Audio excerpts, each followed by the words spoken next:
सभी किसान भाइयों को नमस्कार। किसान भाइयों, आपका स्वागत है यूट्यूब चैनल किसान ज्ञान बिंदु पर। किसान भाइयों, आज की वीडियो में हम बात करेंगे प्याज की फसल में लगने वाले झुलसा रोग के बारे में, और विशेष रूप से बात करेंगे कि आपकी प्याज की फसल में जो झुलसा रोग हर साल आता है और वो उसको कैसे हम खत्म करेंगे, कैसे उसके प्रभाव से बच सकते हैं।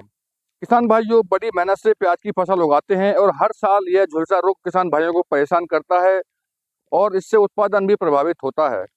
किसान भाइयों, यह रोग अल्टरनेरिया पूरी एक कवक के द्वारा होता है और यह उच्च तापमान और नमी का स्तर बढ़ने पर यह रोग ज़्यादा मात्रा में तेजी से फैलता है। किसान भाई कैसे पहचानेंगे कि हमारी फसल में झुलसा रोग आ रहा है? किसान भाइयों, सबसे पहले देखेंगे कि हम प्याज की फसल है उसमें सबसे ऊपर उसकी जो नोक हैं वो सूखने लगती हैं और उसके बाद ऊपर से शुरू होता हुआ यह नीचे तक पूरा पत्ती सूख जाती है और पत्ती पे छोटे छोटे भूरे या हल्के पीले रंग के आपको धब्बे दिखाई देंगे, जिससे आप पहचान सकते हैं कि यह हमारी प्याज की फसल में झुलसा रोग आ रहा है।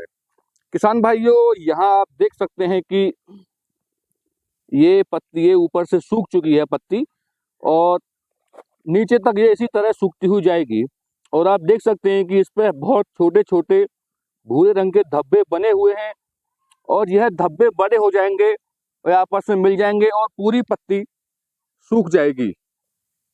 फसल में पत्ती ही बहुत बड़ा रोल प्ले करती है क्योंकि पत्तियों के द्वारा ही खाना बनता है और हमारे कंद में जाके स्टोर होता है। अगर पत्ती ही हमारे पौधे पे स्वस्थ नहीं रहेंगी या खत्म हो जाएंगी तो हमारा जो कंद है वो मोटा नहीं होगा और हम अच्छा उत्पादन भी प्राप्त नहीं कर सकते। इसलिए इसके शुरुआती लक्षणों की बात की जाए तो पत्तियों का रंग बदलना, पीला या भूरा होना, पत्तियों का जो नोक है ऊपर से उसका सूखना, पत्तियों का मुरझाना, दाग धब्बे और कंद का सड़ना इसके मुख्य लक्षणों में आता है।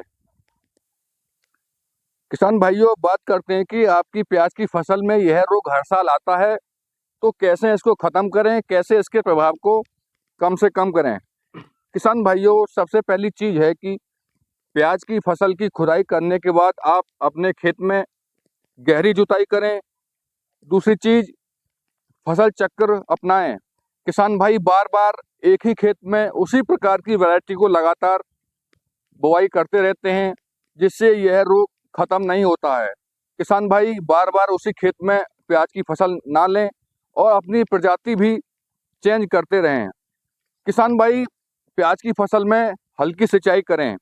ज़्यादा नमी होने पर और तापमान बढ़ने पर यह रोग तेजी से फैलता है। बहुत से किसान भाई भारी सिंचाई कर देते हैं जिससे नमी का स्तर बढ़ जाता है और यह रोग काफ़ी तेजी से फैलता है। अगला है किसान भाई, प्रमाणित बीज या नर्सरी या पौध का किसान भाई उपयोग करें। अच्छा बीज हो, किसी अच्छी संस्था से किसान भाई बीज खरीदें। अगर आप रोपाई कर रहे हैं प्याज की तो पौधे स्वस्थ होने चाहिए और उनमें किसी तरह का रोग नहीं होना चाहिए। तो किसान भाइयों, ये तरीके अपना के हम हर साल जो झुलसा रोग आता है हमारी प्याज में उसके प्रभाव को खत्म कर सकते हैं। या किसान भाइयों, ये सब तरीके अपना के अपनी प्याज की फसल में हर साल लगने वाले झुलसा रोग की हम रोकथाम कर सकते हैं। किसान भाइयों, अब बात करते हैं कि इसका कंट्रोल रासायनिक विधि से कैसे किया जाएगा। किसान भाई समय समय पर अपनी प्याज की फसल की निगरानी करें। उसमें देखें कि हमारी जो पत्तियां हैं ऊपर से सूख तो नहीं रही हैं, दाग धब्बे तो नहीं आ रहे हैं। अगर समय से निगरानी नहीं करेंगे तो यह रोग ज़्यादा बढ़ जाएगा और फिर आगे काफ़ी हानि हमारी फसल को पहुंचा सकता है। थोड़ा सा लक्षण दिखने पे ही किसान भाई कार्बेंडाजिम 12% प्लस मैंकोजेब की 1 ग्राम मात्रा को प्रति लीटर पानी में मिला के किसान भाई छिड़काव कर सकते हैं।